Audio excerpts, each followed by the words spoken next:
So it's been public for a while, but whatever. Cool. Wow. It's like, and we are live, guys. 11 seconds. I know we really need an intro. We got to make a video off screen one day of an intro video. You can just post and go that way. Anyway, what is up, feasters? Welcome back to another great episode of the Anime Feast. I'm Dominique, and with me, as always, are our amazing co-hosts, Tawan. What up? Ohio. Good morning. Konnichiwa. Hello. You know, all that good stuff. All right, well, you know what you have to do every time you start speaking in Japanese. You have to tell the people what you said. Yeah, that's what I did. So, Ohio, good morning. Konnichiwa, hello. Or good afternoon. Either one. Perfect. Look at that. Learning. Again, you come here to learn. And Matthew! What up, everybody? I knew you were going to do the Year. That's it's been a thing for like 2 years now, and I can't stop. Oh my goodness! Freaking Jacob got me into that, and I was like, "It's like that's so dumb." And then now it's like, "Oh, I see somebody's like you're like awful."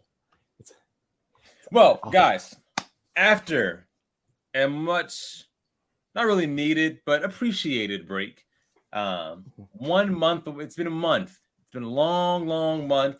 We've got a lot of Road to Laugh Tales that came out. If anybody read any of those, very content packed, just kind of things that you may have needed to know from the One Piece world that Oda gave us while One Piece was on a break. There are 4 Road to Laugh Tales. Read them if you are interested. But after this long break, One Piece is back, baby. What up? Let's do it. Back. Much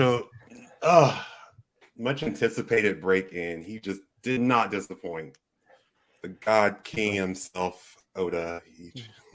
The storyteller, the greatest storyteller of all time. Yes, Goda came back, baby. Goda. Ichiro Goda.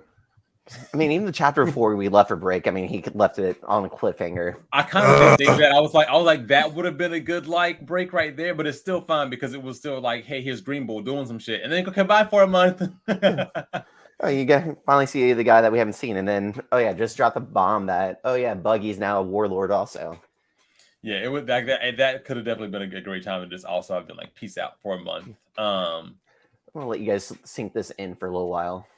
Yeah, because I did any of you guys read the Road to Laugh Tales, the 4 of them during the time? I did not, unfortunately. I should have.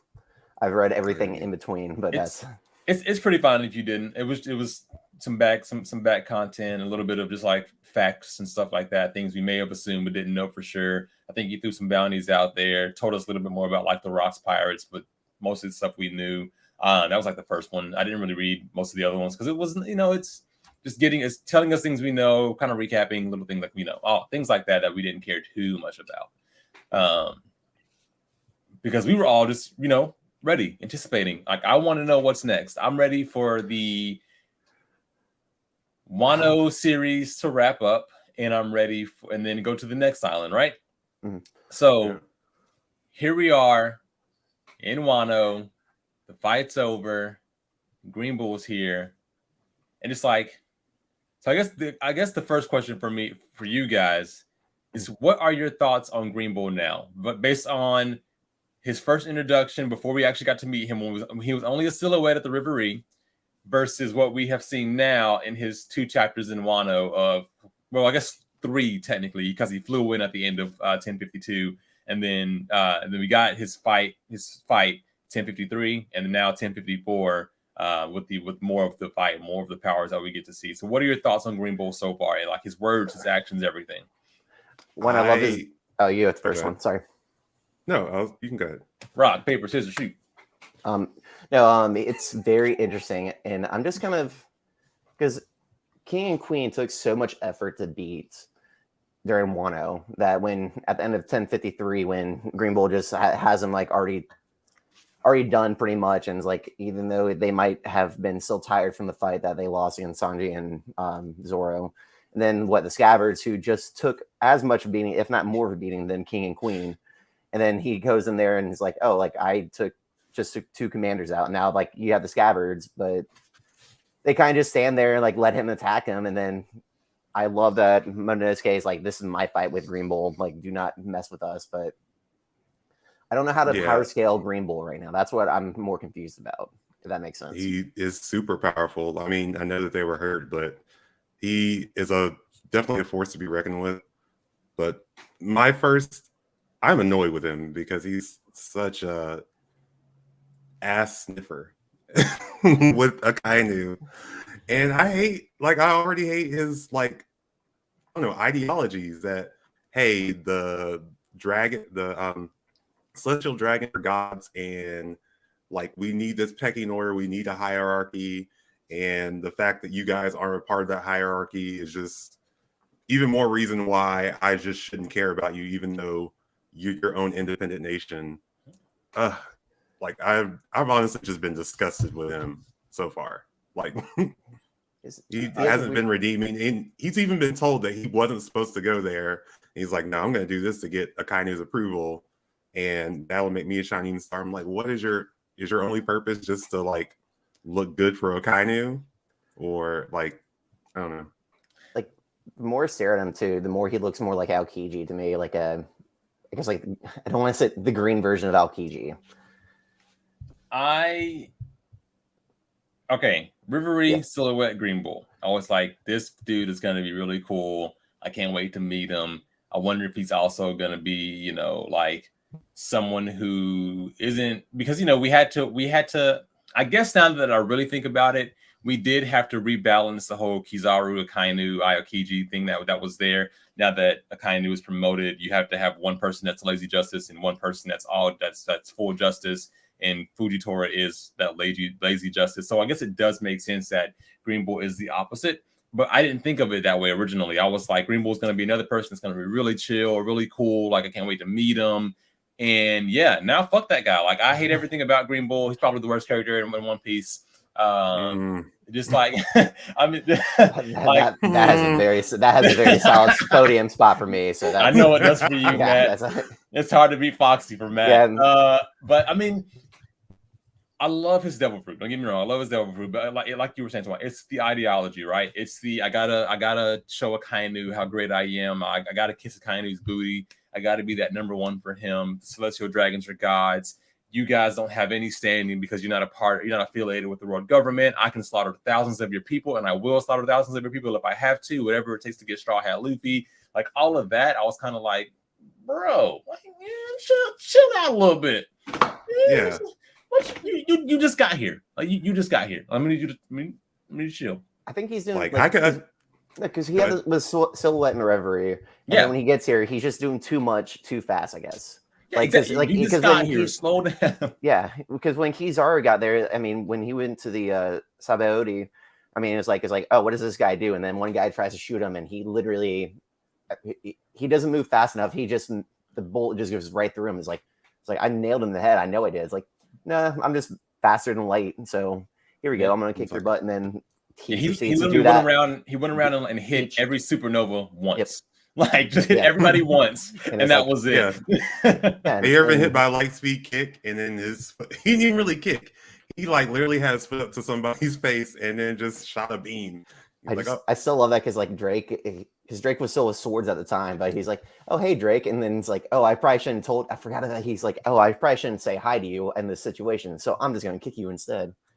Well, I know you mentioned Sword. I don't know if he knows about, because remember, Sword is a secret organization that even people in the Marines don't know about. It's super secret.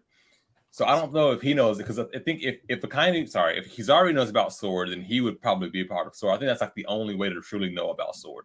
They knew Drake was an ex-Marine, so he knew that bit about him. But I don't know if he knew he was still actually a Marine and part of Sword. Okay, I think I saw a theory about that or something, but I thought that was more the case because he's like, oh yeah, if you were an ex-Marine, you probably knew somebody. Especially, I think Drake was a admiral at one point, right? Not an admiral. The captain. Like a captain. Yeah, I would make sense if he was a captain or vice captain. Mm-hmm. He's a captain now. Oh no, sorry. Kobe. Yeah, he's captain of Sword, and the Kobe's is the vice captain. Yeah. Mm-hmm. No, he's just Green Bull's doing too much. Relax. Slowly introduce yourself. Don't. I'll come out here swinging, even though he came out here swinging. Like, and I'm still happy about. I love how Oda just went ahead though and didn't hesitate giving us the devil fruit this time. I think it's because of how he forgot to give us kids devil fruit, and after so long, and everyone was like, "Yo, what is kids devil fruit?" And Oda was like, "Oh, I never told you guys." So I think this time he was like, "I'm letting it be known immediately." He's like, "Oh, it's magic." There you go. You know that? I'm gonna tell y'all right now. Second fight, this is what his power is. He's the forest fruit. Which does throw back the theory that people had about the four gods and Greenville being one of the forest gods. This kind of pushes us in that direction. Yeah, but I wonder, are all the god fruits like zone, or would they be Logia? Because I like the theory about dragon, his devil fruit being I think it was the wind god or the rain, there's the sky god. But his would possibly like a mythical bird, I think from Aztec religion, that would let him control weather. But also it's interesting that Logia, like, how do you have woods and like forests and plants as a Logia power? So like, I guess it'd be easy to regenerate. Also, I think he looks, what is it? Well, I don't even know what page it is, but it's the one where he looks like the guy. Oven? I thought he looked like Oven. He looks just like Oven. The next page, he also looks like that green guy from Fairy Tale. Yep. The broccoli looking guy. Yeah, one of the ancestors of the Fairy Tale Guild. Absolutely. But I definitely felt like he looked like Oven. The tattoo, the hair, all of it. When he did the flexing force, was it like that big attack? That was my very first thought. I was like, Oven, you're here? I didn't think the Big Mom Pirates had made it to. I love the fact that it made sense that Greenville was going to come here because Wano used to be a flourishing country, lots of wildlife, lots of plants, beautiful scenery, and then after the Orochi and Kaido take over, it became desolate. So this is bringing back that plant life for them, which I thought was like it's a fun, cheeky way for Oda to do it, to bring this forest man in who every step he takes brings a bunch of floral around him. And then doing these big attacks that are just creating more and more forest, essentially. I like that that's going to be what kind of revives Wano in terms of its greenery. It's just unfortunate that it's with this fuckwad who I wanted. It's so interesting, like you were saying though, Tuan, because when he gets to that full ability of this thing, he's a tree now. So what are his modes like? Because he's a tree, or is he a person, or because is it a Hito no Mi model forest because he turned into a fucking tree, but he's also a person. I don't know. I mean, it could also be his cheeky way of bringing it back. Like, he's like, "Oh, I'm gonna fight you guys," even though that might be because he went out on Queen and King, but now with the Scabbards, he's going easier because he's just making it more beautiful around the flower capital right now. There are a bunch of flowers around the prison too, though. I mean, yeah, but he's just attacking people just to be like, "Oh, I'm actually helping you," like under his secret motive, even though he's putting a face. He's putting a front face on with an ulterior motive in the back. But also, if you're gonna help everyone and take down people, why the fuck didn't you take down? Sorry, excuse my language. Why didn't you take down Kaido? If you were so intent on helping the world government, because Luffy's upsetting the balance. Like, if you really cared that much, you would have went out for these Yonkos forever ago. Well, that's the balance. Remember the balance of power. But he wants a hierarchy above anything else. And that is a hierarchy. The hierarchy is different levels. You have to have the hierarchy of your world governments, your powers, right? It's your hierarchy is your power systems. You have your world government, you have your Yonkos, and you have your Shubukai. There is a hierarchy there. All of that's a hierarchy. Wano is who's not part of it, but the country itself. But it's controlled by Kaido, a warlord, or no, not a warlord, a Yonko. So it is fine in its hierarchy. But he can go and destroy it if he wanted to. But he's not going to go and fight Kaido because we already know. The big conversation is, can an admiral beat a Yonko? And we don't know. It'd be a really tough fight. I don't also the sustained power, just everything's comfortable as it is. Like, why would we need to ever change anything? But now the new generation is changing stuff for either the good or for the better for what the world government wants. Yeah, but now we get the fight though, right? So we get the Scabbards fighting Green Bull. You get Yamato showing up and introducing herself as Yamato, not as Odin. Actually said Yamato. And I believe in the Road to Laugh Tale, they did officially say that Yamato's pronouns are she, her. However, she called herself son. So I don't get the whole thing there, but those are her pronouns. It might be. Yeah. Okay. Sorry. I was like, maybe whenever she wants to call herself Kaido, then that's when the pronouns change. But whatever. That's Odin. Yeah. Sorry. No, she said, "I'm Yamato, Kaido's son." Yeah, that's what I meant when when she wants to be called Odin, then that's when she wants to change her pronouns to he, him. But whatever. That's way off the point. Yeah. But yeah. So what about like?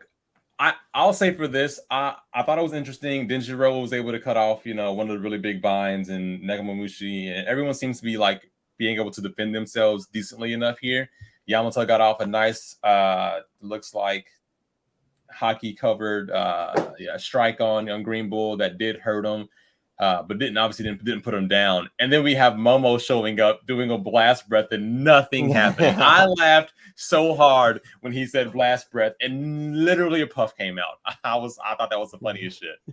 And then just goes in to bite him, and I'm just like, well, apparently I don't have these actual dragon attacks, so like he's trying, he's still learning. No, I just love after was it 1053 or 1052 at the end of it is like, oh, Momonosuke does become the great leader Wano that was foretold. Yeah. And it's just you gotta start somewhere, and like he was a small dragon now when he grew up. I mean, he's still learning his powers. Not like he's comfortable with himself still. He's still only 8 years old, technically. Yeah, I mean, yeah. What do you guys think of that? And how the Scabbards didn't want the Straw Hats to get involved, which they told Yamato to say out. Which is that because she's a Straw Hat now, or like is it just because Yamato wanted just the Wano people to take care of this problem? I think it's more like Momonosuke just wanted this to be like. He's already so indebted to the Straw Hats, but not just the Straw Hats, but like anyone who was outside of their country. So he knows that, hey, we can't be a sustained power if we can't defend ourselves. So this needs to be something that's left to only like Wano people, like people from Wano. The Scabbards, they can fight because they are Wano, like citizens. I can fight because I'm the Shogun of Wano, but it needs to be like he wants Wano to be able to take care of Wano on its own without needing outside help. And Yamato's still technically outside help at this point. Mm-hmm. I was like, and he just only calls out Yamato too. I thought he wanted everybody to stop because he wants to prove to himself that he can actually defend the country too. Sorry, I was rereading ahead while you guys were discussing that. Yeah, no, that's what I'm looking at the page right now, and it's like, well, it makes me happy that this is going down. Obviously, we'll have to see how this ends because the last little bit we see from it is, that Green Bull has Momo fully wrapped up in trees and vines. So we'll see what happens there. I mean, obviously they're gonna get out of it. Who knows how it would happen? They're not gonna lose here. Now, I don't know how we should do this. I don't know if we should jump to the next few pages or the last few pages and then get back to the middle. Which one are you guys wanting to go into the most? So we're gonna save for last. Which one is the most juicy for you? I would say the second part is the most juicy for me. All right. So the middle section we have in this chapter is what you want to save for last. Yeah, I think so. Yes. All right, cool. So then we're gonna after the Green Bull fight, I was not ready for that middle part. Not ready for it. And then keep going on after that. That could have been it, and then I would have been like, you could have made this 10 pages. So then we'll jump next. I love that we got to finally see or hear what happened at the Rippery, right? Yes. We at the end of everything, we knew Sabo was involved with something. They said an assassination, a kidnapping, and an arrest happened. We had no idea what everything was. All we knew, and then there was pictures of Don holding the newspaper, screaming about Sabo and then bawling her eyes out. So the assumption was that either Sabo was killed or captured. But there was like no way they killed Sabo. Like you couldn't kill Ace, bring in Sabo, then kill Sabo. That makes no fucking sense. So then we thought, okay, Sabo was captured or something, right? So now we actually learn Cobra was killed, Vivi was kidnapped, and Sabo was the assassin. Now, that's all bullshit. That's all bullshit, in my opinion. We knew, I think we knew Cobra was going to be the one who was killed because it just kind of made sense for him to be the one that was taken out. Like when Vivi was one of the posters Eam Sama had, it made sense. Vivi, Arabasta, you know, that one, that's the one of the 20 kingdoms that stayed down, all that stuff, right? We knew they were going to be targeted. Something had to happen there. Cobra was part of the reason that they got rid of the Shibukai system. He and Fujitora were the ones pushing for that. So, and from what I was, if I'm recalling correctly, or from what I saw in the video as well, is that Cobra started asking about the Void Century.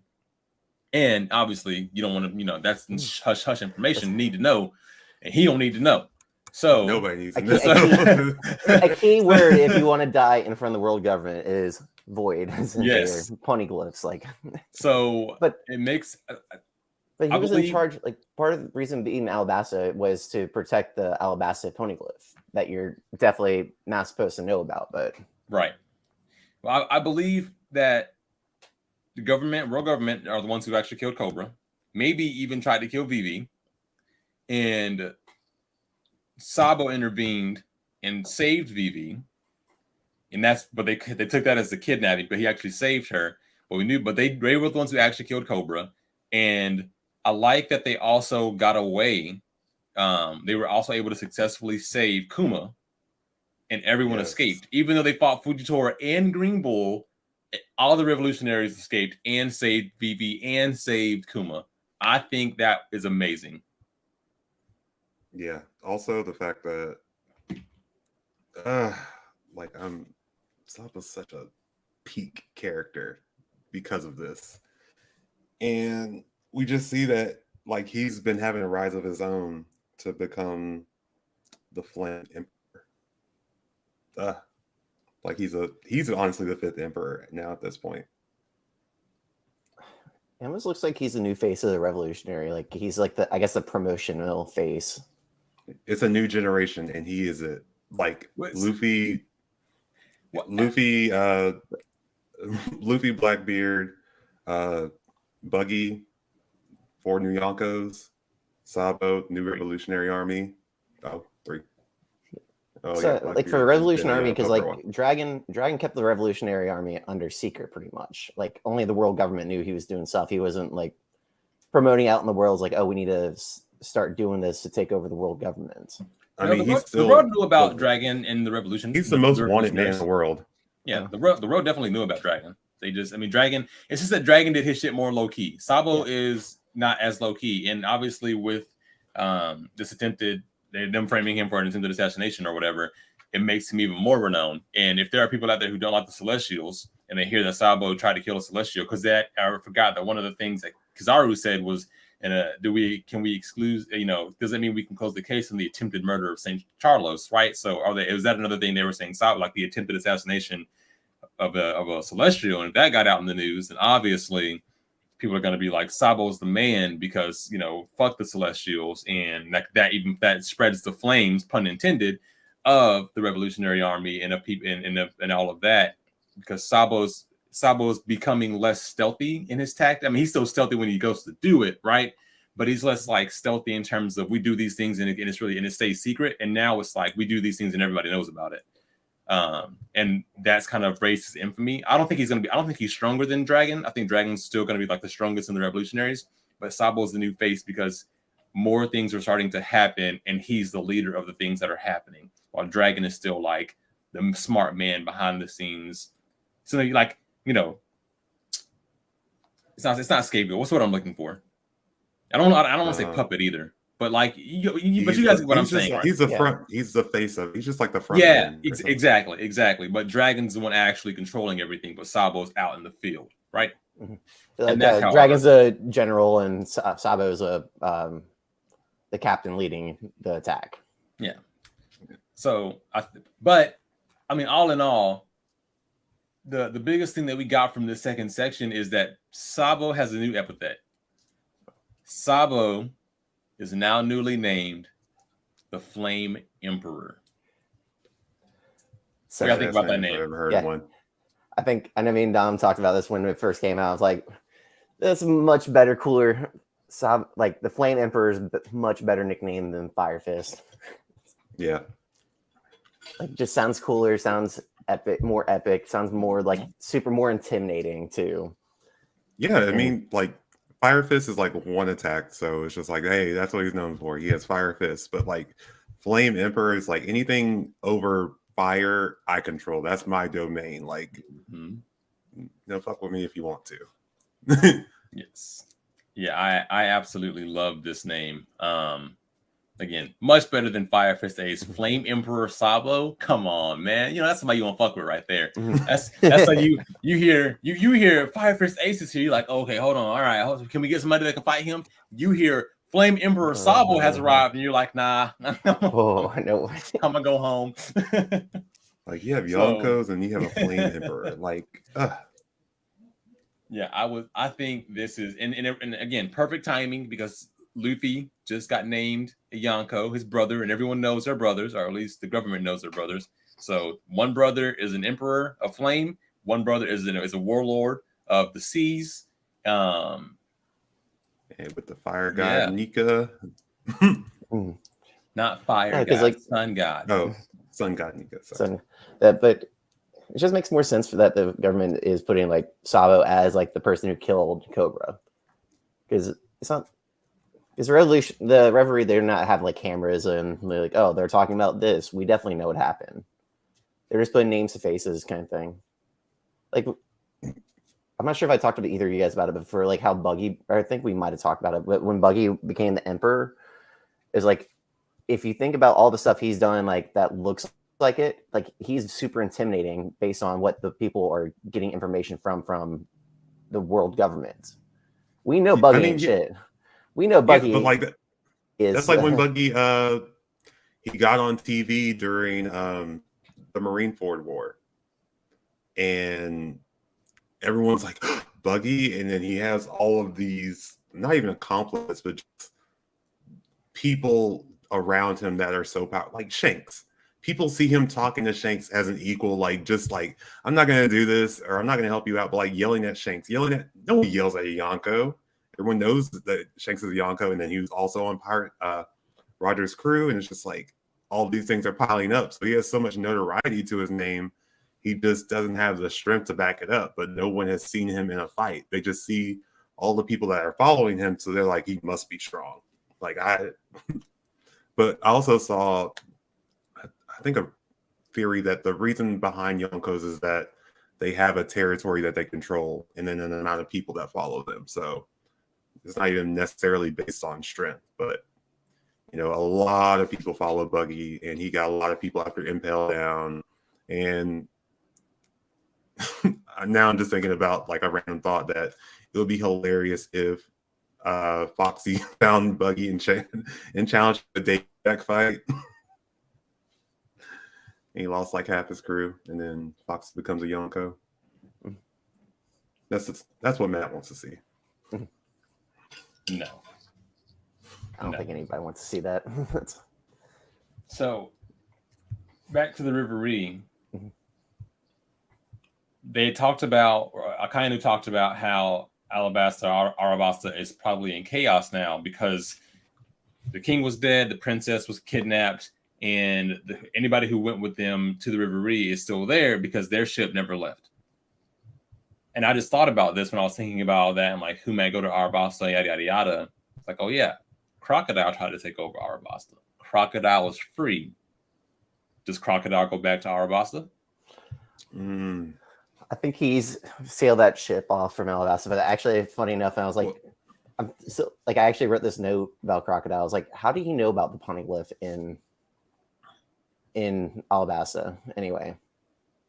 Because when he went to the New World, and I know Ivankov eventually kicked his butt, but he also had a beef with Whitebeard.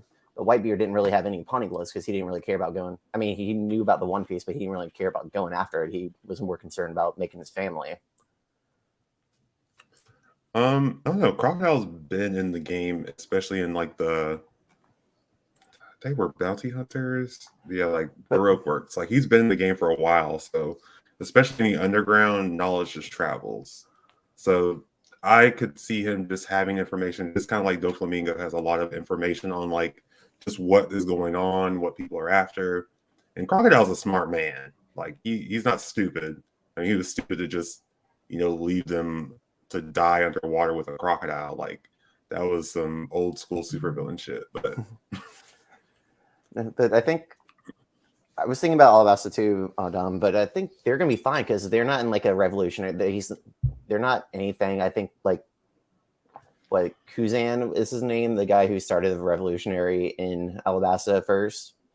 Like they're not fighting within each other. They might have known something was going to happen, or I mean, I'm not sure how much Vivi and Crocodile kind of stirred all of that yeah. up. Though it was Crocodile's plot that stirred the whole everything up in Arabasta in the first place. Without him coming in originally, none of that would happen. He did all of that. Yeah, but again, I mean, I'm only saying that because it was Akainu that stated that Arabasta is going to be in chaos. So like because that's what's on paper from Oda / Akainu. Like I'm curious as to what's going there because then again only bad person that we can immediately think of and relate to Arabasta is Crocodile. I mean, obviously anybody else could go there, something else could be happening, but with his power, with him already having the knowledge there, him being free, no one to stop him now because everybody is in different parts of the new world. That could be a place for him, and he never got to the Poneglyph, but he did. But like, I do kind of see what you're saying with that ship having sailed though. Because at what point what would it serve him now to be there outside of like perfect for his powers? For his powers, I mean, like, and also like he's already. People know that it wasn't Cobra who stirred that whole thing up anyway. It was all Crocodile now. That's not.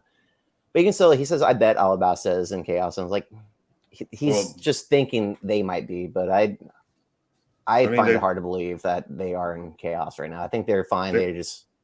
They might have known ahead of time. I think Cobra and Vivi might have like let the people know like some stuff might happen, but we're gonna just continue like as a normal kingdom without us. I mean, they lost both of their leaders. That's probably why they're in chaos. I mean, if the president and vice president got shot today, I mean, the U.S. would probably be in chaos too. Just a lack of leadership. We have a quite thorough next up in the U.S. So there's like 400. I mean, but there's like a 450. It's like, okay, if this person dies, then who takes over? And there's like 450 people. Like we have a thorough list of what would happen. Yeah. But I see your point though, Tawan. I can't relate to the U.S. because we have too many contingency plans. But yes, in something like this where there really is only king, queen, princess, and then like royal guards, I totally see it because once those people are gone, who the fuck is next? Mm-hmm. I totally see what you're talking about. Hell, you gonna the will of P. I'm not getting stuff fucking started on that. Last thing to talk about here with the Reverie is they talked about the flag. Well, two things. Akainu kind of brought up the fact that he finally reached the rank of admiral or of fleet admiral at the worst time. He was like during one hell of an era. Because, like, yes, and Goku was there with Rocks and Roger and Whitebeard and all of that shit, right? But now, like a champion, like a fleet admiral should. And the power scaling there was still good enough, right? The power system was still not scaling, but the power system was still good. It was still a balanced world. It's not balanced anymore at all, and he knows that because the revolutionaries have declared war, just like how Luffy set the flag on fire and declared war. So did Sabo and them. They destroyed the Dragon Claw structure and then also burnt the symbol. And they were like they declared war. So now this is what's gonna start bringing up the big war, right? You now have a full declaration of war from the revolutionaries to the road government, to the celestial dragons. So that's gonna be their big battle forming. And then of course you still got Luffy having did the same declaration of war against the road government. So it's all gonna have to combine at some point because now declaration of war has been called on two fronts. Now that that's been said, we get to the juicy stuff. What's all juicy? This whole chapter was fucking amazing, right? Yeah. We're getting to the main course right now. Like the middle part was the main course, and like the Akainu stuff was the dessert. Like that was a nice aftertaste, but this we were not expecting. And then he was so relaxed and just it threw me off for them to pan to Shanks's ship. That's right, people. Our boy Shanks is making his move. We got Shanks's ship, and you're looking at it, and at first you see the ship, right? And you see the Jolly Roger, and you're like, okay, so Shanks, we're gonna see about what Shanks is doing. And then you really look at the page, and you're like, wait a minute, those are the waters of Wano. Wait a minute, those are the mountains of Wano. Wait a fucking minute, Shanks is in Wano. Yeah. So Our boy. already I was like the mind was going. Okay, cool. So Shanks is about to pull up in Wano. Shanks is about to take out Green Bull. Shanks is about to meet Luffy.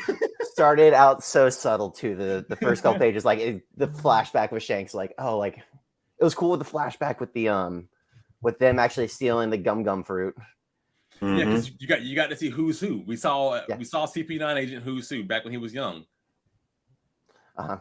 He's like, why are they coming after this dumb fruit? Why are they attacking our ship? We just have a fruit that makes you rubber. Little do you know. I mean, why were they defending it in the first place? I mean, they were just told, and then he went into the prison to impel down because it's like you shouldn't lost the devil fruit. You had one job. Oh man. Too bad that red-haired Shanks was the one that right. wanted your devil fruit, and you weren't gonna be able to do anything about it. And it really makes me wonder, because like you were saying, and then Shanks does the full flashback, Luffy celebrating all the things with Luffy, including losing his arm and patting it and like remembering the good old days, and it makes you think like, okay, you clearly knew what this devil fruit was. I mean, that's why you tried to steal it. Luffy ate it. You didn't mean for him to have it. We all know you didn't mean for Luffy to have it. So what was your actual goal? And now that you've done it, like there are so many theories about what is Shanks' true objective now, because now that Luffy's awakened, he knows that, and clearly Shanks knows that. Outside of just Luffy finally getting to that point where he's a world-renowned pirate, which is what Shanks told him. We're waiting for this before we meet again. Now that he's there, now that Luffy's made that rank, and Shanks can see on the wanted poster that he's awakened this devil fruit, Shanks still ain't ready to go see him. He said no. He's like, it's still not time yet. Lucky Roo was all about it. I love that his and cabin everyone boys was happy. They're good. Oh, sorry. I love that his cabin boys are talking. It's like, oh yeah, I heard Monkey Straw Hat Luffy. He's just like a demon, like he's like a rampaging demon monkey. He's totally out of hand. Like his cabin boys are talking about Luffy, even though I guess Shanks never talks to his cabin boys about like, oh yeah, we used to go there and tease him like him when he was a little kid. Also, it's funny that the guy with like the ape face, it was like, that's like he's some monstrous, uncontrollable ape of a man. But I love that Lucky Roo was super happy because that's my boy, but and maybe even it's even more funny to me that one panel of those four crewmates having the conversation, because they're so ready to go see them, but at the same time, Yasop was like, I'm not ready to see you, Usopp. I'm not ready for this. I'm not ready yet. It's like, wait a minute, I can't do this. He's like, I understand you guys say he's a great pirate, but I'm not ready to see Usopp yet, so we should just wait, right? Yeah. And everyone's like, yo, Yasop, bro, you've been MIA for 20 years already, bro. Suck it the fuck up. It's time to go meet your son. He is now called a god. It's time to go meet your son. And then I don't know who the guy on the left is, but he's like, oh yeah, kids here. We can beat him down again. That slide at Kid is so fucking funny. Kid's there too, right? Yeah. It's been a while since that brat tried to pick a fight with us. Yeah, we gotta pay him. We gotta make him pay for picking a fight with us. I don't know. His arm didn't count as making him pay, so he just gotta rough him up a little. Mm-hmm. But then they bring up Bartholomew. Mellow. Yeah, so that was what Shanks' whole thing was. He was like, it's not time to go see Luffy, right now. Even though they're there, so he's like, we're not gonna see him now. And then they did bring up Bartholomew burning down Shanks's, flags and in his territories and putting up Luffy's flags. So they were like, we can't just, let that slide. Now, I don't think that means that they're gonna go find Luffy, beat Luffy up, and the crew up, be like, "Well, you're one of your underlings is destroying our territory, so we got to put you in your place." I think they should go find Bartolomeo and beat his ass, or tell Luffy about what's happening. But either way, that was interesting. They're not actually gonna. They're there. They're literally right beside Luffy, but are choosing not to go see him yet. Well, not they. Shanks is choosing not to go let his crew see Luffy yet, and that's kind of upsetting. But whatever. Also, technically, right now there would have been 3 of the 4 Yonko in one spot because Big Mom and Kaido were there. Now Shanks is there, but it's still 2 because Luffy and Shanks are there. So many Yonkos and Wano in such a short amount of time. Right, so much power in such a small area that is like an independent nation.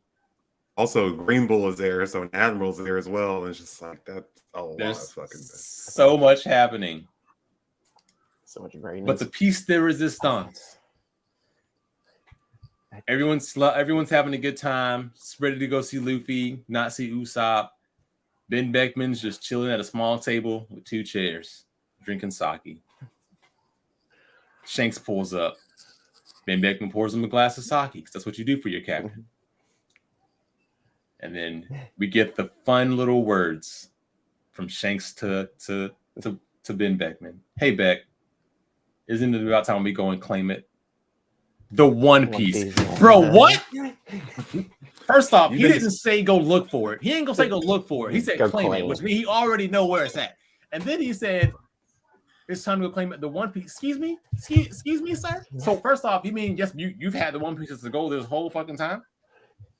Yeah, it's like not trying to help Luffy on his journey at all. And what made you wait? Like, and now are you just gonna go meet Luffy at Raftel? Is that what's gonna happen? Like, what's going on?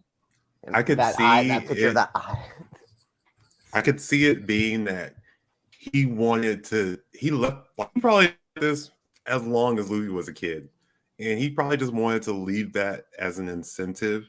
It's like, hey, do this when you become a great pirate, as an incentive to make him keep reaching to become a better pirate, like become more noteworthy, become like a great pirate. So that was his motivation to meet Shanks and to get the One Piece. But I wonder how Luffy would react to that. That's just going to be interesting. Like, pick a fight. He's going to pick a fight with Shanks. That's what he's going to do. He's like, well, yeah. Don't forget. Yes, Luffy had already stated he was going to beat all 4 Yonko. So Shanks was already on his list of beating that ass. Yeah, he made the list. Sorry, Chris Jericho reference.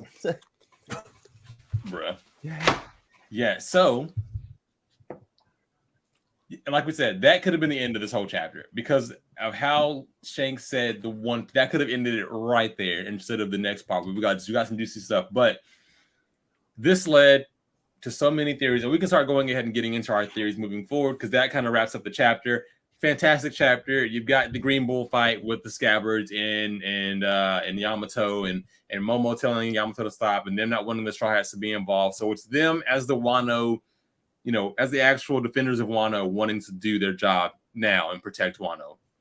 You've got Shanks being in Wano, not ready to go see Luffy, but apparently ready to go claim the One Piece. Never talked about before for Shanks. Third, you've got the Rivery information and the fact that Sabo is now called the Flame Emperor. And a lot of countries are now rising up and having revolutionaries and just all these like civil wars and things because the world is now ready to turn its heel and get rid of the world governments and celestials and all that shit. So now this is where we are. Very impactful chapter. We did other theories, but the biggest one is now like, again, what is Shanks's actual objective with Luffy? Because there is no way. Because, I mean, again, he knew about the Gomu Gomu. He went to go get it for him. He went to go get it for the red-haired pirates. He didn't go get it for Luffy. As he's like, I'm going to feed this kid this devil fruit. He got it for his crew. And Luffy just happened to eat that bitch. And they were and we saw when Luffy ate it, they were all like, whoa, did you eat? And like they were all very upset about it. So, and that's why Shanks bet his arm on the future. And he knew things we didn't know. Yeah. We already knew there was some shady shit with Shanks because he got to meet the Gorosei and he got to do all that stuff on one-on-one meetings, talk about a pirate, this scar's hurting, all that stuff. So now, like, what is Shanks's actual objective? Aside from claiming the One Piece, like, what is Shanks's objective? Is he good? Is he bad? What's going on? I mean, he's a pirate, so his So objectives are his Luffy's own. good. His objectives are his own. I don't know. It's just like if I don't know, for fairy tale references, like if Gildarts decides like, oh, I'm gonna be the new master kind of. I don't even know. I don't even know how the references because we thought Shanks was like the dad, like more of a dad than Luffy's actual dad, but like he's like, oh, he's gonna be a mentor, he's gonna help bring him up, and now he's like, nope, this shit's mine. Yeah, Shanks just seemed to be a strong pirate, really strong pirate with a really strong crew who was just kind of keeping balance in the seas, right? Like, I'm gonna stop people from reaching this really, really high level. I'm gonna stop people from getting the treasure that my old captain, my best friend, Roger had.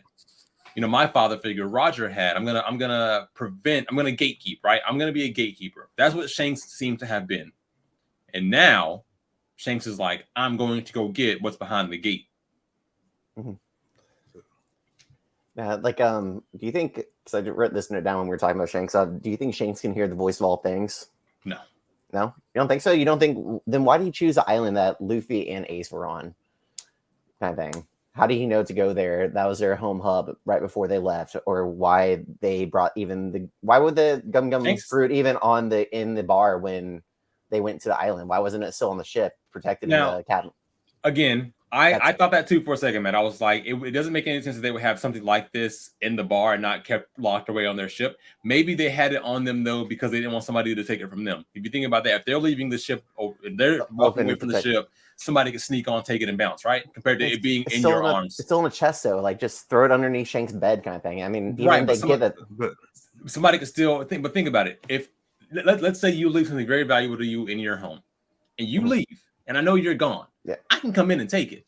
If you have something very valuable to you and you keep it on you, that's totally different. It was surrounded by Shanks and his crew. It just so happens that Luffy to them is a friend, and it was in front of Luffy, and they had their guard down around Luffy because he's a kid. He was like 5, he's a true kid that they don't give a shit about. I'm gonna watch you, let you have fun, but like you're no danger to us.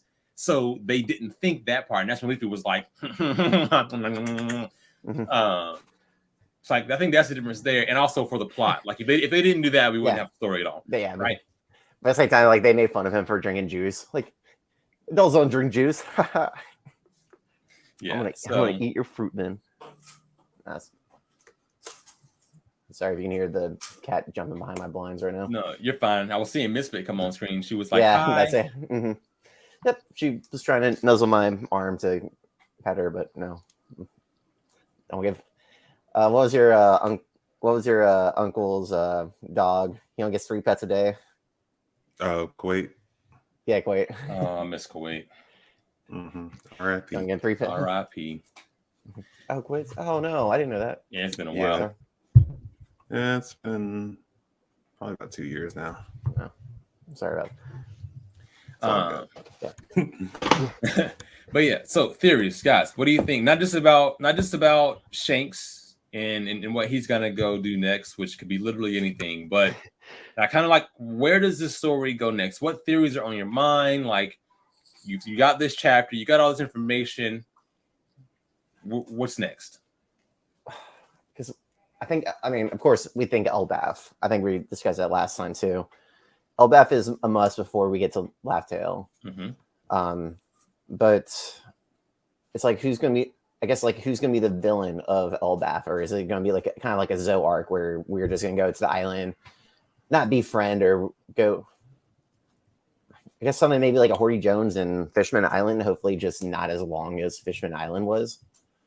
I feel like they've been hyping Elbaf up way much for it not to be a big arc, especially because I feel like this is gonna be Usopp's like crowning moment where he really does finally. And it might be the moment where Shanks and Luffy meet because one is Shanks' territory. So honestly, it would be a perfect opportunity for them to meet. Usopp becomes a great warrior or a great, adventurer. He meets Yasop, and that's how their reunion goes. I also heard a theory that Shanks might be Rox's son, so I don't know if that would have any influence on anything later on. Because I heard a theory I've heard that Blackbeard, I heard Blackbeard might be Rox's son, and then I also heard Shanks. And every picture that I see of Rox is him with red hair, and I was like, that would make a lot of sense. And it that's would got to also be make a somebody lot of made sense. up, right? So we haven't seen actually what color Yeah. Rox's hair is. Because he was just a silhouette for the everything that we've seen from Rox so far. I mean, unless the I don't know. I just want Usopp and Yasop to just be like tell stories that they think they're lies but are actually truths. But That'd be a fun interaction. if Shanks does go to Raftail to get the One Piece and come back to Elbath could be the final just place for everything. That could be like an all-out war. But I think the war's going to happen on Laugh-Tail. Laugh-Tail is now just like this too big of a. Who else knows about it to get there? Like the Marine or I don't feel like the world government's going to be there, and I feel like the world government fight. I don't know. I kind of feel like the world government fight is going to be the last hurrah because that's what's changing the world. I feel like I'm leaning more towards world government fight before like the Blackbeard fight being the last thing to happen. But I could see it being kind of like a 3-sided fight. That'd be cool. It would be different because Blackbeard and his crew versus the world government and their parties, and then Shanks and Luffy fighting together as well. I believe in one of the Road to Laugh Tales, Shanks stated, or not Shanks, Oda, or in his recent interview, because he just did a bunch of interviews too, is that Laugh Tale is the end. Once the One Piece is discovered, it's over. So it's 3 years. He said he's going to end it. He plans to end it in 3 years. So you got 3 years left. And he said that Laugh Tale is once the One Piece is discovered, like that's the end of One Piece. So my thought there is that he didn't necessarily mean that at the end of One Piece, like when Luffy or whoever finds the One Piece that's like last chapter. I think he kind of meant like no more big arcs, right? They find the One Piece, and then there may be some chapters of information given to us. We learn about the Void Century. We see what happens in the future for them, but like we don't get any more major plots after we find Laugh Tales, after we find the One Piece. So I know, Twan, you kind of thought that originally. I think you had always thought big battle, then Laugh Tale, and I was always like no Laugh Tale, then big battle. So it seemed like you are correct that it would be. We have what we have now. He's now a Yonko. We all know that Elbaf's going to be a thing. It has to be. They make no sense for it not to be a thing. And again, that's one of the islands that Oda said that the last road poneglyph could be on. Right? He named like 3 or 4 different islands.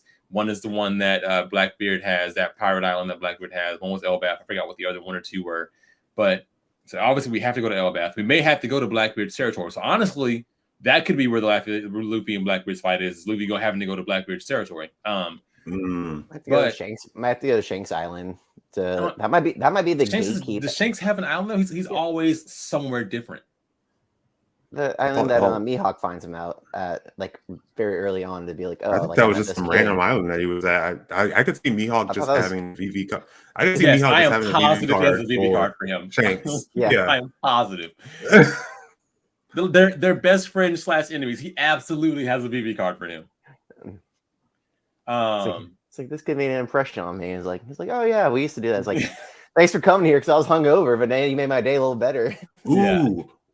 I just thought we might get to see how VV cards are made because Yamato made one for Ace, so I could see if Yamato actually joins the One Piece crew, or not the One Piece, the Straw Hat crew. Him showing, I could see Robin or Nami or Chopper how to make VV cards. That'd be cool to actually see the process and how that works. Yep. Well, it's interesting because we have a few things that would have to be wrapped up between Elbaf, fight with the road government / revolutionaries. Gosh, we still have to see Vegapunk too, man. Sorry, I just Oh Right. yeah. Oh, I think the that's gonna thing be the with- war though. most likely it'd be the war, and I think that, and maybe we don't even have to see Vegapunk, right? Like we don't actually need to see him because we just know about the name and the things he can do. We don't need to see him. He I could need forever him be. dead. I gotta He see him. could, yeah, he could forever be an unknown image, but we just know the things he did, right? Now we want to see Vegapunk. Don't get me wrong. I want to see Vegapunk. We don't. It wouldn't be like a necessary thing for the story to end. Yeah. Ooh, But you and have. then I'm just I was, thinking. you get. I was gonna say we have to get Elbaf. We have to get the war. We have to get the final Luffy versus Blackbeard. We have to get the One Piece. But then I think it only makes sense that somehow we also get the story we need for the crew to wrap up their storylines, right? Nami wants to draw a map of the world. Chopper wants to be the doctor. We got to get Laboon and Brook back. We've got to get Frankie's already done his ship stuff, so I think he's fine.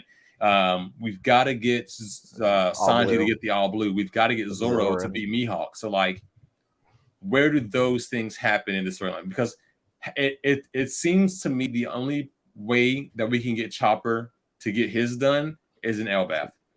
There's not much left for Chopper after that to truly become like the world's greatest doctor and cure all diseases, because it's Elbaf and maybe whatever medicinals they have there, and then you're at sea, then you're at war, then you're at another battle, and then you're at Laugh-Tale, and it's over. Nami, what does she have left to draw the map of the world? Does she already have everything she needs from the other seas, or is it just or is hers just going to be like an off script, like, oh, after the Straw Hat's found, the One Piece, Nami went on to finish drawing the sea. Who's the girl with the with Rayleigh? She's gonna be like that kind of person afterwards, or like we'll have like majority map. Even still, like early on, even the East Blue, she had so many papers just for the East Blue, let alone the rest of the world, let alone the Grand Line. Yeah, I could see her being later on, just because there are so many even routes within the Grand Line of islands that you go through, and she's only been one route, so she's had to go through all of those routes, and it just not show that. So she'll eventually have a map of the world, but it's just going to be later on. I could see Sanji's all blue being like right outside of Laugh-Tale. That after hey, this is where all the seas join. After when what's the red line? Not the red line. You're right. The red line. The red line. Yeah, one of the red lines destroyed. Exactly. That's how Sanji's going to get his. They're going to destroy the red line, and then all the forces are going to connect all blue. Sanji's kind of is easy to do, right? Does Zoro when is fight Zoro going to Mihawk? meet Mihawk again? Yeah. Does Zoro fight Mihawk at the big battle? Why would Mihawk even be there? But that's the thing. Who did Mihawk join? Remember, they went after the Goro government went after all the Shippuden. So, and everyone started to go join different crews and things like that. Who did Mihawk go to? Is he with Shanks? People will talk about that he may have gone to Buggy. I don't know why, but that was also talked about. I could see that. So that actually gives Buggy a lot of power. Exactly.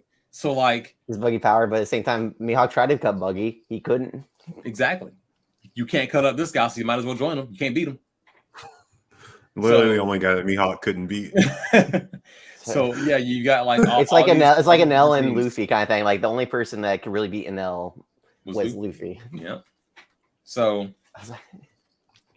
maybe an L comes down from the moon. And joins the battle too. He's already on his way, right? I mean, he's already on his way. Yeah. Like we knew he was coming back. I think at the end of his story, he was coming back. Just when is he gonna get here, or where is he gonna land?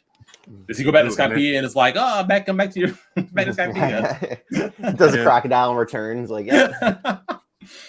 Then I feel like we are going to see Vegapunk though. Back to what I was saying earlier, just because it's going to be a perfect crescendo. I think about all the sciences fighting against each other, especially with the Vinsmokes, especially because they have joined the Straw Hat Alliance, and so I could see the Vinsmokes fight. Wait, when did Vinsmokes join the Vin? No, they didn't. I thought they were join the Straw Hats. Okay, no. Vinsmokes they're their own thing. The Big Mom wanted just to steal their technology. That's the only reason she set that up. Yeah. The only Vinsmoke alliance with the Straw Hats is Sanji. Mm-hmm. Okay. I thought the Bloodless Vinsmokes were was a whole thing based on them still, because they felt indebted to Luffy, so I thought they're working like within the Straw Hat Alliance, but nah, because after everything went, they wouldn't continue doing their own thing. They're not. I just can't see like even if like we get Shanks, Blackbeard, and Luffy and like in a fight, I can't see Luffy and Shanks not just teaming up together to beat Blackbeard. But like after reading this chapter, though, is like, would Shanks actually team up? I know Luffy would like to team up, but that's the thing. that's We all have had this perception of Shanks being on Luffy's side from the jump because of them being he was on his side as a kid, right? I mean, he's a kid, and we all know that Shanks' whole thing back then was like, if you're innocent, if you're weak, we don't really need to do anything to you. I don't need to fight you. That's why they didn't fight the bandits. But then when you attack someone they know or they love or they protect, then he's gonna go after you, right? Mm-hmm. So it could have been that Shanks was just friendly to Luffy, but he wasn't his actual friend. And maybe he was his actual friend, but not to the point where now that you're a notorious pirate, like I'm still gonna be buddy with you. Like I don't know. We don't know. It could be. To me, he's friends with Mihawk. So, hi Scarface. I think Scarface wants to. He's getting them out. That's not gonna happen. Oh, it is. Okay. Right. But besides Vegapunk, what else do you think, Tawan? Do you have any big theories that you think moving forward? Whether it is who's gonna fight who's gonna beat who? I know we talked about Elbaf's probably next, like where the real poneglyph might be, like where the Wano poneglyph might be, because we still don't know where Kaido's poneglyph is. We don't know that still to this point. So, no ideas where anything might be. I did have one last theory about Blackbeard that I saw was that he may actually have 3 devil fruits. Yeah, we and that he might already have 3 devil fruits. We're talking about him I think we talked about both, that he either already has 3 or that he's definitely going to by the end have 3. I think we covered both. But go ahead. The theory that I saw was that he might have a mythical zone called the Chimera, not Chimera, but Cerberus. Yeah. And that might be like why the 3 heads are on his Jolly Roger. And why he can have 3 devil fruits. Yep. Each of them is like each of the heads is allowing him to have 3 different devil fruits. Yep. So one is being the zone, one being the Paramecia, other being the Logia. So now my only thought to that is Orochi had 8 heads. But that might not be an inherent trait of his. But why would it be of Cerberus? Yeah. And so like why does anything work? It's One Piece. Yes, it's One Piece. Luffy be able to punch underwater with fire. That definitely should. Imagination is a power. Yeah, for Luffy. Yeah, so that's a power for Blackbeard. Take other devils. I don't know. Then whatever, it's devil fruits don't make no sense. Yeah, I've seen that theory twice. So I know what you're talking about there. That's definitely one that's out there. Is whether it is that it's a Cerberus fruit, or what Logia, what zone is he going to get? Because granted, the Yami Yami is if I'm not mistaken, the dead center of the list devil fruit of like that little chart they make, the cross or whatever. The Yami Yami was dead center. So it's not really technically. Is it Logia? Is it a Paramecia? Like what is it? But I've definitely seen that, and we all think he's going to get 3, especially now that Luffy technically has 2, because yes, it is. And and again, read the road to Life Tales, because it is talked about that it is both the Hito Hito no Mi model Sun Nika and the Gomu Gomu no Mi fruit. It is both. So technically, Luffy has 2 devil fruits. So everyone's like, okay, he's going to. So Blackbeard's got to get 3.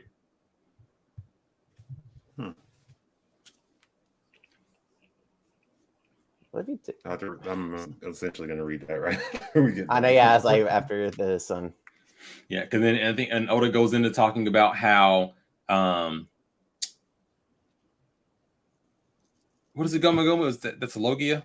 No, Paramecia.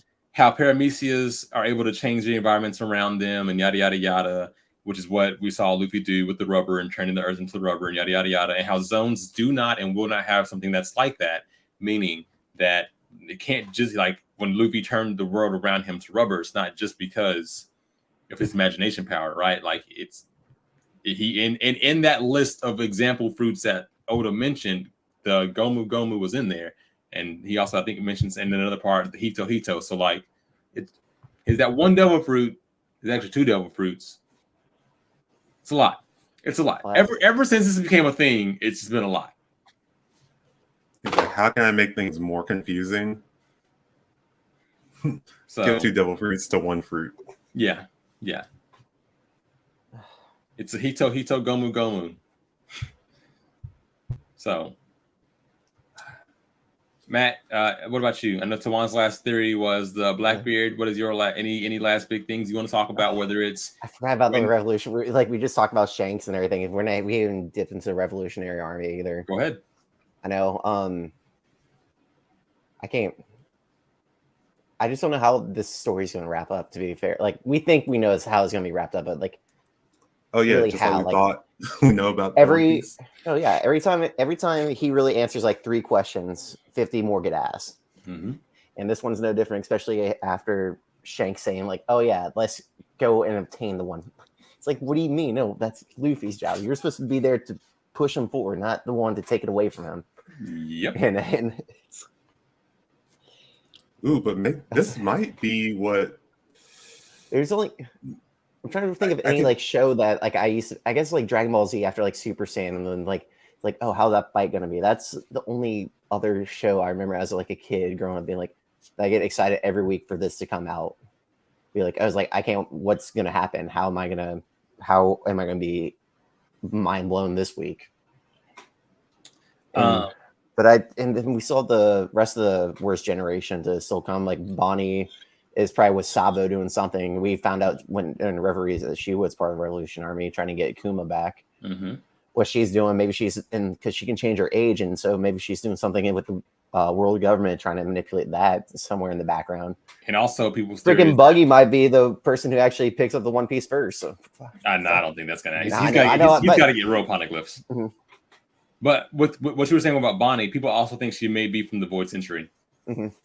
Oh, because I saw a theory that she like about devil fruits that may make you immortal. One being Bonnie's because she can just forever change her age. So exactly, if she could just be 20 years old forever, or go through childhood every like 10 years, like, 20 years, 50 years, whatever. Or be like Brooke with like her fruit never lets her really die unless she drowns herself.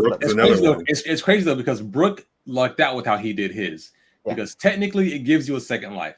If he would have found his body before it decayed, he would have gotten into an alive body and then been able to die again. He could have chosen anything. However, he chose his same body that was now dead in a skeleton, and you can't kill a skeleton. So therefore, now he's immortal. If he would have found himself 50 years prior, he would have died again. But he did not. So now he can live. I just thought about it. I was like, how does Brooke drown? Like he can't really he doesn't have any lungs to actually drown. And he's like at the same time, Brooke fucking cries and gets like poisoned. How? I mean, his bones do crack, but drinking milk, which he can't. Drinking milk heals them, even though he doesn't have a stomach. It doesn't make exactly. Why do we question anything? Why would we? Like I'm telling you, Brooke during Punk Hazard annoyed the fuck out of me.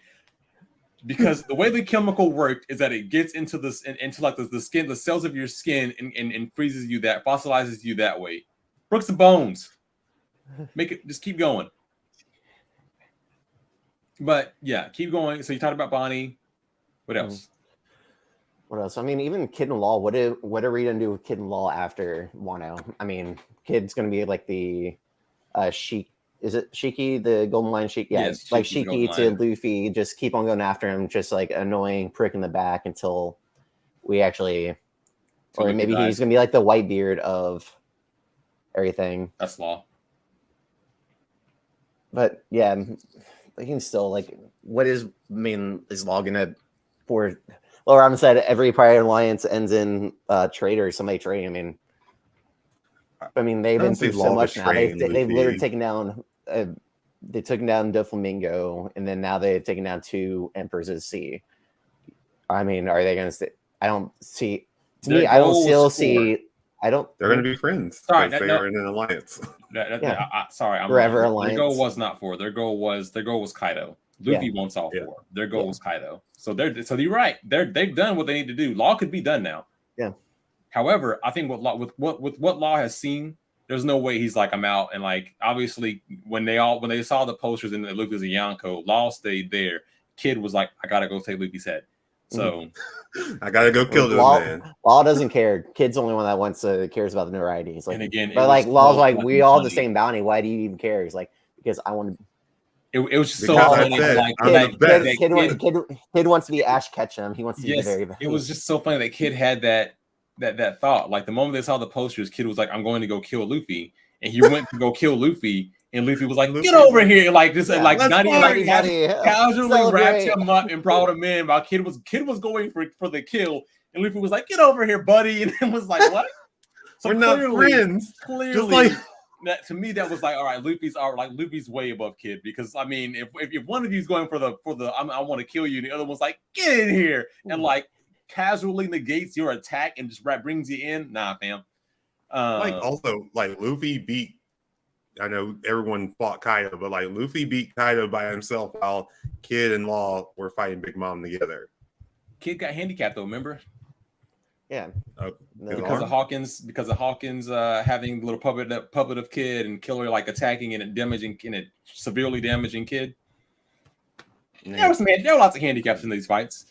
Also, I mean, I know Kaido's called the strongest creature, but Big Mom is clearly super powerful too and seems to be on that same level. So oh yeah, she definitely is. Also, that'd be it. Like the ranking of Yonkos, like if they were all to go in like a free-for-all fight, who's gonna be the last one standing? Would it be? We always are told it would be Shanks, but we never actually see that. I mean, I know not there, but like I feel like a lot of theories are like Shanks is the strongest because his crew is the most balanced and the strongest all around, but we don't know anything about Shanks' crew, to be fair. I know. We've seen him in one fight with Whitebeard and the Sky Split, and then we saw him stop Marineford, but he also came in fresh. Everyone else has been fighting for hours. Yeah, I think what people have said is that Shanks hasn't been in enough panels to even make one full chapter yet. That's crazy. That's how little we've seen Shanks. Is that we're 1,054 chapters, and Shanks hasn't been on page enough to make one chapter. And he was there a lot early too. That's what's weird. Now the who was it? The crap! I had a thought and then I lost it. Sorry. No, when at the war when Kizaru is like when Ben Beckman had a gun to Kizaru is immediately stopped. Like, what is Ben Beckman's deal? Like. I was that way for a while too, but then people kind of pointed out, and you had to rewatch it, that Kizaru didn't actually stop. He jokingly was like, "Oh, Ben Beckman," and then after that happened, Kizaru went on to continue fighting. Ben Beckman didn't actually stop him, so it was kind of like, "Oh, but not actually. I'm afraid of you." It's like you're notorious, but I'm Kizaru, and like that was kind of the situation there. He could have pulled the trigger like Rue did in the first chapter against a mountain person. Yeah, you gotta be Lucky Rue about that life. It's not a toy. Pow. Hey, when you put one of these to somebody, you put your own life on the line. Pow. That was the coldest moment in anime. Like it would have been a really funny drawback to that storyline, since Ben Beckman did have a gun pointed at Kizaru, if someone else shot Ben Beckman. I'm not like, I would have been upset, but that would have been funny as fuck because I'd have been like, I mean, y'all talked about this in chapter 1. Yeah, you set the ground early. I didn't make the rules. You made the rules. Hey, I just want to let the creators of the Power Warriors game. I need Ben Beckman as a playable character in that Power Warriors 5, please. I don't care if he's just shooting his flintlock pistols. I don't care. If that's all he does, I'm cool with it. I just need him as a playable character. I need him and Lucky Rue. Yeah, I mean, because we don't know what Shanks' powers are, but y'all have Shanks in the game. Give me his crew. So I need I can use the top too. Top knot sniper. I don't need a sniper in the video game. I'm not sure. We don't know if he's technically the sniper of Shanks' He crew. is. Yes, There he he is. He beat, who was that Navy person? The one that really that matter. trained Usopp, right? Or like helped Well, Usopp later on in the Usopp story. battled him, or he did like a He duel battled with him. him. Yeah, because he had the daughter and stuff. Yeah. He was I reminded thought that It was a very like it happened I thought it was way filler. early on. I don't think so. That was like one of the places where I think you met, where the Straw Hats met Smoker. Yeah, that's I'm thinking correctly. Yasopp, known as man. Chaser, is the sniper and an officer of the Red Hair Pirates. That's all I need to know. But I think some great things are to come with One Piece. Yeah. Great thing is there's no break next week, so we get 2 more chapters before a break. Because I think the official Shonen break is in 2 weeks. Is it for Golden Week? So we get 10:55 and 10:56, and apparently people are super excited about 10:56 because 56 is apparently Luffy's number, and they've showed like I think someone said like Gomi, and then people said something about and some of the cover stories and stuff, like Kid Luffy, the number that he wears on his jerseys and stuff is 56. So people are really excited because it's right before a break and it's Luffy's number. So people are expecting something big for Luffy 2 chapters from now. Hopefully, or at least something involving Luffy 2 chapters now. from now. Because like I feel like any content that we get is just going to be like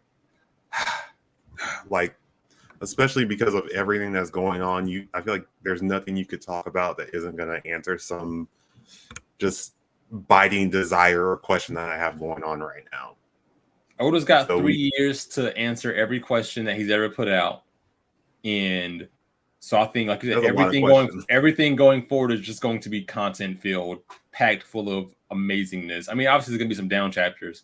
You just can't always. They can't all be bangers, but they've been bangers for like the past.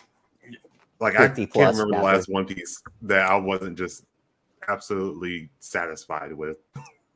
It's probably been a year since I was just like, that was a lackluster One Piece chapter. Yeah, I need a cigarette after this. I just am so satisfied.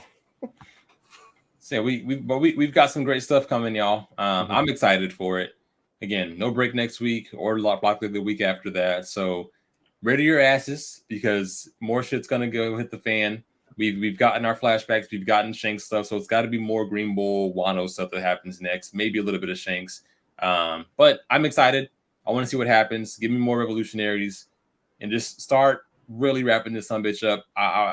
I'm happy we've done our Wano thing. Get me off of Wano now. Let's move on to the next. We've been here for a long time. We've been in Wano for.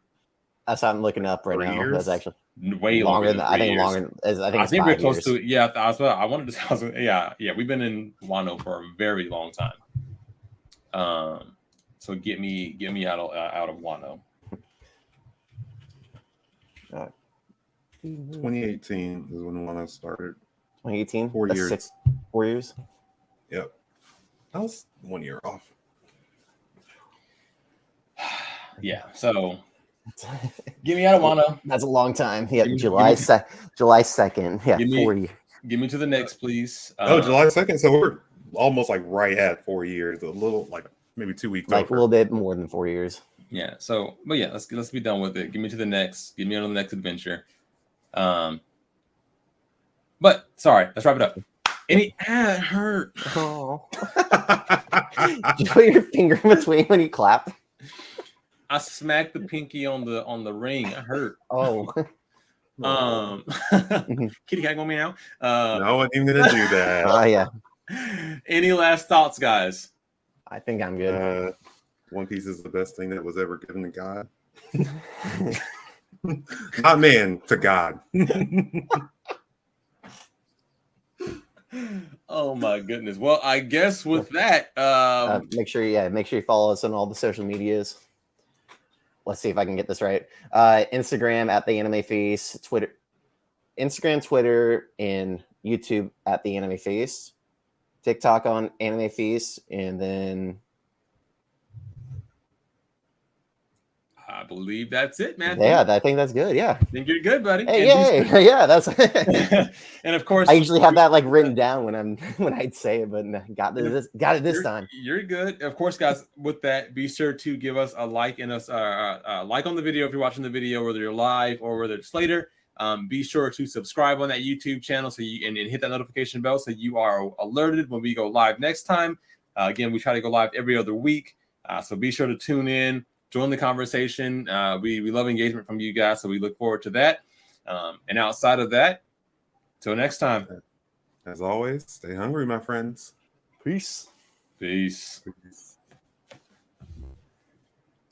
Awesome.